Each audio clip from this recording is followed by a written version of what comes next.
என்னடா பண்ணிட்டு இருக்கீங்க? டைம் ஆகுது, இன்னுமா ரெடி ஆகல? என்ன போறோம்? ரக்ஷாபந்தன் கிஃப்ட் கேட்டீங்களா? அங்க உங்களுக்கு கோல்டு வாங்கி தரேன். வாங்க. அண்ணி, அண்ணா எங்களுக்கு கோல்டு வாங்கி தர போறாராம். என்னன்னா கோல்டு வாங்கி தரேன் சொல்லிட்டு கண்ணாடி கடை கூட்டிட்டு வந்துட்டீங்க. ஃபேமஸ் செலக்ட் பண்ணுங்க சொல்றோம்.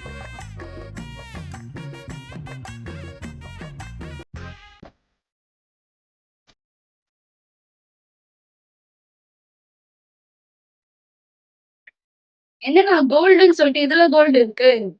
சர்ப்ரைஸ் எப்படி? அந்த கோல்ட் ஆச்சு நீங்க ஃபங்க்ஷன் அந்த மாதிரி எப்பயாச்சும் தான் போடுவீங்க. பட் இது டே டு டே லைஃப்ல நீங்க வேர் பண்ணிக்கலாம். இது உங்களுக்கு பிரீமியம் லுக் கொடுக்கறத விட லாஸ்ட் லாங்கிங்கா இருக்கும்னு சொன்னாங்க. நானும் கூகுள்ல எல்லாம் சர்ச் பண்ணி என்கொயரி பண்ணி தான் உங்களுக்கு இது வாங்கி தரேன். என்ன அவங்க அண்ணன் கோல்டு வாங்கி கொடுத்தாங்களா? கோல்டுன்னு சொல்லி தானே வாங்கி கொடுத்தாரு. என்ன கோல்டு? இதுவே டெய்லி வியர் பண்றதுக்கு சூப்பரா இருக்கு.